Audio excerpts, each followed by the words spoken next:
أعوذ بالله من الشيطان الرجيم. بسم الله الرحمن الرحيم.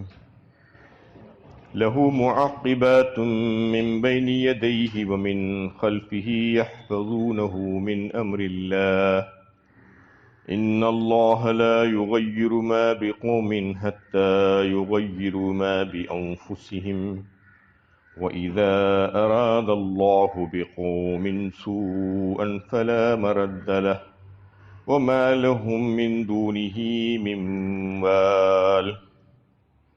ایک کے بعد ایک آنے والے ہیں، اس کے آگے اور پیچھے ہیں، جو اللہ کے حکم سے اس کی حفاظت کرتے ہیں۔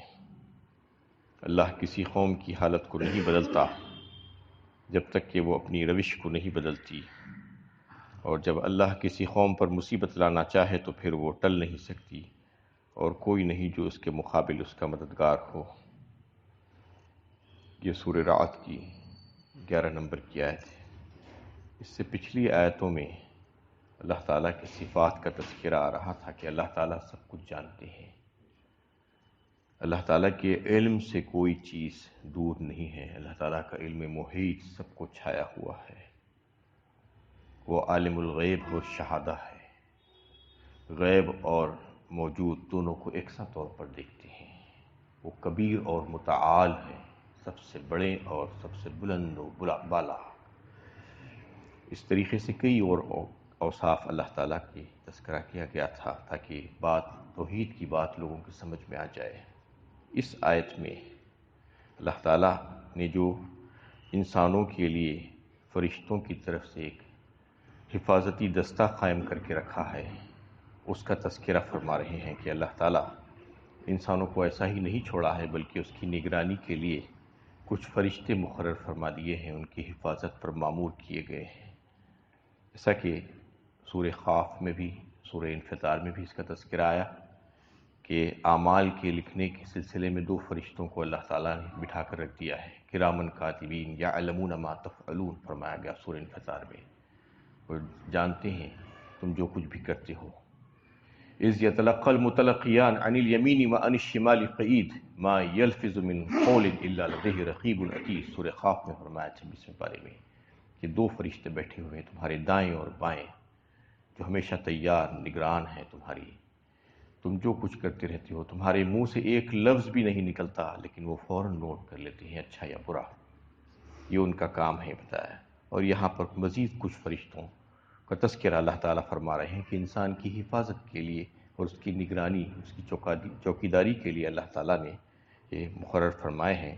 معقبات کہتے ہیں ایک جماعت دوسری جماعت کے متصل آنے کو، یعنی ایک جماعت دوسری جماعت کے فوراً بعد آئے تو اس کو معقبات کہا جاتا ہے۔ پیچھے من بین یدیہ، اور آگے من بین یدیہ مطلب یہ ہے کہ دونوں ہاتھوں کے درمیان، بین یدیہ اس کا مطلب یہ ہوتا ہے کہ آگے سے، ومن خلفہ اور پیچھے سے، یحفظونہ من امر اللہ بحکم الہی وہ حفاظت کرتے رہتے ہیں۔ اللہ تعالیٰ کی طرف سے ان کو یہی حکم ہوا ہے۔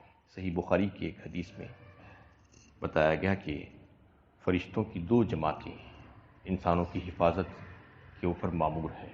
وہ دونوں جماعتیں، ان کی ڈیوٹی بدلتی رہتی ہے، اور وہ دونوں صبح اور شام کی نمازوں میں یکجا ہوتے ہیں، جمع ہوتے ہیں۔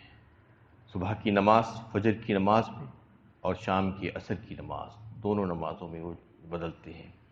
اور رات کی ڈیوٹی والے فرشتے صبح اپنی ڈیوٹی بدل کر چلے جاتے ہیں، اور ان کی جگہ صبح کی ڈیوٹی والے آ جاتے ہیں فجر میں، اور اس کام کو انجام دیتے ہیں۔ فرشتے پے در پہ آتے جاتے ہیں، اور رات کی ڈیوٹی والے جب آسمان پر چھا جاتے ہیں تو اللہ تعالیٰ باوجود علم رکھنے کے ان فرشتوں سے پوچھتے ہیں کہ تم نے میرے بندوں کو کس حالت میں پایا؟ تو فرشتے جواب دیتے ہیں جب ہم گئے تھے تو اس وقت بھی وہ نماز میں تھی، اور جب ہم واپس آئے تو اس وقت بھی نماز میں تھی۔ یعنی فجر کی نماز اور عصر کی نماز کی اہمیت کا اندازہ کیجئے کہ فرشتے جا کر رپورٹ کر رہے ہیں اللہ تعالیٰ کو، لیکن ہم کو یہ پتہ نہیں ہے کہ ہمارے تعلق سے اس قدر نگرانی ہو رہی ہے، کڑی سخت نگرانی ہو رہی ہے۔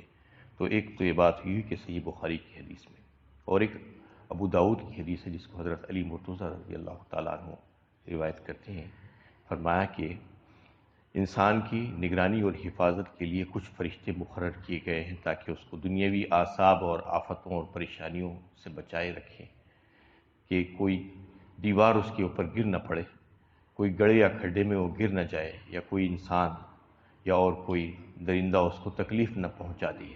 اس وجہ سے اللہ تعالیٰ نے اس کے لیے حفاظتی پہرہ لگا کر رکھا ہے۔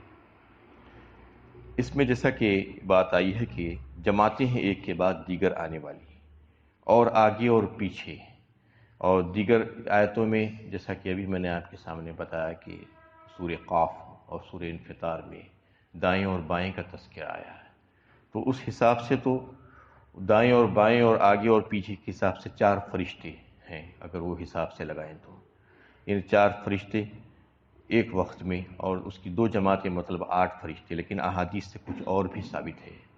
تفسیر ابن جریر میں جو ہے حضرت عثمان غنی رضی اللہ تعالیٰ عنہ اس حدیث کو روایت کرتے ہیں، اس کو لیا گیا ہے کہ حضرت عثمان غنی رضی اللہ تعالیٰ عنہ نے رسول اللہ صلی اللہ علیہ وسلم سے دریافت کیا کہ فرمائیے کہ ایک بندے کے ساتھ کتنے فرشتے ہوتے ہیں۔ آپ صلی اللہ علیہ وسلم سے انہوں نے دریافت کیا کہ ایک بندے کے ساتھ کتنے فرشتے ہوتے ہیں، تو آپ صلی اللہ علیہ وسلم نے فرمایا کہ تیرے پیشانی کے بال کو، ماتھے کے بال کو پکڑا ہوا ایک فرشتہ ہوتا ہے، یعنی پیشانی کے اوپر جو بال ہیں، سر کے اوپر کا جو حصہ ہے، تو اس کو پکڑا ہوا ایک فرشتہ ہوتا ہے۔ تو اگر اللہ تعالیٰ کے ساتھ فروتنی اختیار کرتا ہے، تواضع اختیار کرتا ہے، تو وہ تجھے بلند درجہ کرتا ہے، اور اگر اس کے برخلاف تو سرکشی اور تکبر کرتا ہے اللہ تعالیٰ کے ساتھ، تو تجھ کو ذلیل و پست کر دیتا ہے۔ وہ فرشتے کا کام یہی ہے کہ تیرے پیشانی کے بالوں کو پکڑا ہوا ہے، تجھے اوپر بھی کرتا ہے، تجھے نیچے بھی کرتا ہے۔ تو اگر اپنے آپ کو کمتر ظاہر کرتا ہے اور تکبر نہیں کرتا، فروتنی اختیار کرتا ہے، تو تجھ کو بلند درجہ کرتا ہے، اور اگر اپنے آپ کو بڑا سمجھتا ہے تو پھر تجھ کو ذلیل اور پست اور عاجز کر دیتا ہے۔ اور 2 فرشتے تیرے ہونٹوں پر مقرر ہے، وہ جو مجھ پر درود پڑتا ہے وہ اس کو محفوظ کرتے ہیں۔ فرمایا رسول اللہ صلی اللہ علیہ وسلم کے اوپر جو درود بھیجا جاتا ہے، اس کی حفاظت کے انتظام کے لیے اللہ تعالیٰ نے فرشتے مقرر فرمائے ہیں، اس کو ایسا ہی نہیں چھوڑ دیا۔ کوئی یہ نہ سمجھیں کہ درود پڑھنے سے کیا ہوگا، درود پڑھنے سے بے شمار فائدے ہیں، اللہ تعالیٰ کی رحمت آئے گی۔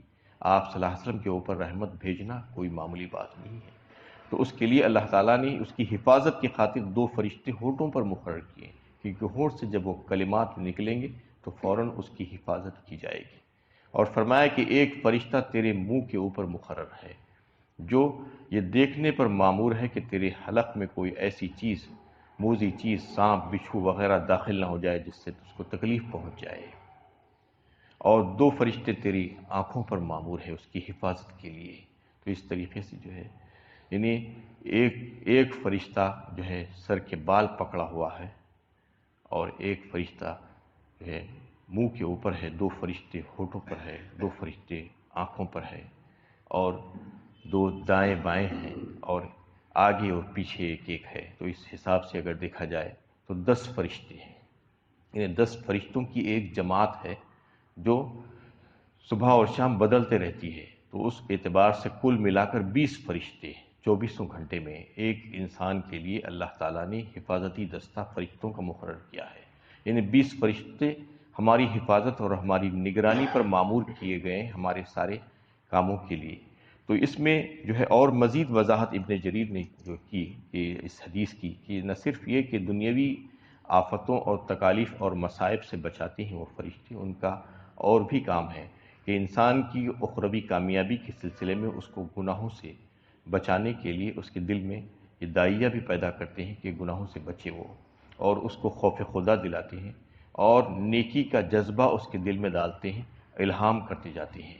یہ کام بھی ان کا ہے، نہ صرف اس کو یعنی دنیا کے آفتوں سے بچانا، بلکہ آخرت کی آفت سے اور اس کے عذاب سے بچانے کے سلسلے میں، گناہوں سے محفوظ کرنے کے سلسلے میں دل میں اللہ تعالیٰ کا خوف اور نیکی کا جذبہ ڈالتے جاتے ہیں۔ اور اگر اس کے باوجود بھی، ان فرشتوں کے الہام کے باوجود بھی وہ جو ہے اپنے آپ کی اصلاح نہیں کرتا، تو پھر اس کے لیے دعا کرتے ہیں. اگر اس میں ملوث ہی ہو جاتا ہے کوئی گناہ کے کام میں تو دعا کرتے ہیں کہ یا اللہ اس کو اس سے جلد باہر نکال دے اور اس کی جو ہے توبہ کی توفیق دے دے، اس کی اصلاح کرنے کی توفیق دے دے. اور اگر وہ کرتا ہی رہتا ہے، توبہ بھی نہیں کرتا، تو پھر اپنے ساتھی فرشتہ جو ہوتا ہے، کرامن کاتبین کا یہ بات چل رہی ہے، جو بائیں والا جو فرشتہ ہے جو گناہ لکھتا ہے، وہ دائیں والے سے پوچھتا ہے کیا میں اس کے لیے گناہ لکھ دوں؟ تو وہ کہتا ہے کہ ٹھہر جاؤ، ہو سکتا ہے کہ وہ توبہ کرے. 3 بار یہی ہوتا رہتا ہے. یعنی جو نیکی کا فرشتہ ہے دائیں والا، تو وہ تو جو ہے ایک نیکی کرنے کے فوراً بعد 10 نیکیاں لکھ دیتا ہے، اور بائیں والے کے لیے حکم ہے کہ ٹھہر جانا، انتظار کرتے رہنا. 3 بار انتظار کرتا ہے، اور 3 بار بھی اگر جو ہے وہ توبہ نہیں کرتا گناہ کے کرنے کے بعد، تو پھر اس کے نامہ اعمال میں ایک گناہ لکھا جاتا ہے. اس طریقے سے اللہ تعالیٰ نے انسانوں کی حفاظت اور نگرانی کے لیے اتنے فرشتوں کو مقرر فرمایا ہے. اور ایک حدیث میں حضرت کعب احبار رضی اللہ تعالیٰ عنہ نے فرمایا کہ اگر اللہ تعالیٰ انسانوں کی حفاظت کے لیے فرشتوں کی جماعتیں مقرر نہیں کرتے، ان کا پہرہ نہیں لگاتے، تو یہ جنات ان کی زندگی کو وبال کر دیتے، پریشان کر دیتے، ان کو جینا دشوار ہو جاتا.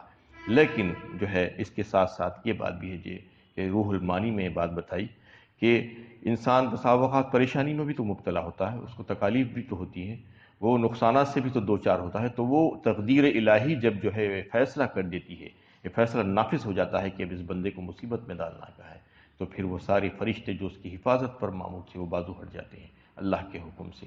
اب اس کی نگرانی اس سلسلے میں نہیں کی جاتی، کیونکہ اللہ تعالیٰ کا فیصلہ اس سلسلے میں ہوتا ہے کہ اب اس کو جو ہے اس کام میں مبتلا کر دینا ہے. تو یہ جو ہے اللہ تعالیٰ کی طرف سے مقرر کردہ ہے. اور ایک حدیث مسند احمد کی، اس میں اللہ کے نبی صلی اللہ علیہ وسلم نے فرمایا کہ انسان کے ساتھ ایک فرشتہ اور ایک جن 2 ہوتے ہیں. ایک جن جو ہے اس کے ساتھ ہی پیدا ہوتا ہے اور ہمیشہ ساتھ رہتا ہے، جسے حمزاد بھی کہا جاتا ہے، ہمیشہ اس کے ساتھ لگا ہوا رہتا ہے موت تک کا. اور ایک فرشتہ ہوتا ہے مسند احمد میں اللہ کے نبی صلی اللہ علیہ وسلم نے فرمایا. اور شیطان کو بھی اللہ تعالیٰ نے ابلیس کو لگا کر رکھا ہے انسان کے ساتھ، وہ لگا ہوا ہے، اس کو بہکاتے رہتا ہے دن بھر اور رات بھر، اس کی اولاد اس کو بہکاتے رہتی ہے. تو یہ ساری چیزیں بھی چل رہی ہیں. اللہ تعالیٰ اس کی حفاظت اور نگرانی کے لیے فرشتوں کی جماعتیں بھی مقرر کرے ہیں، اس کو دنیاوی آفت اور آخرت کی پریشانیوں سے نجات دلانے کے لیے سوتے جاگتے اس کی حفاظت کرتے رہتے ہیں. یہ اللہ تعالیٰ کا نظام ہے. تو اس میں اللہ تعالیٰ کی مہربانی اور شفقت کا اظہار ہوتا ہے کہ کس طریقے سے اللہ تعالیٰ نے انسانوں کی حفاظت کا انتظام کیا ہے. یحفظونہ من امر اللہ ان اللہ لا یغیر ما بقوم حتی یغیر ما بانفسہم. اور اسی سلسلے کی آیت میں جو ہے اگلے حصے میں بتایا کہ اللہ تعالیٰ ان قوم کی جو ہے بارے میں اس کی تقدیر نہیں بدلتے جب تک کہ وہ خود اپنے آپ کو نااہل ثابت نہ کر دیں. انشاءاللہ اس پر کل گفتگو ہوگی. اللہ تعالیٰ سے دعا ہے کہ اللہ تعالیٰ ہمیں صحیح علم و عمل کی توفیق عطا فرمائے.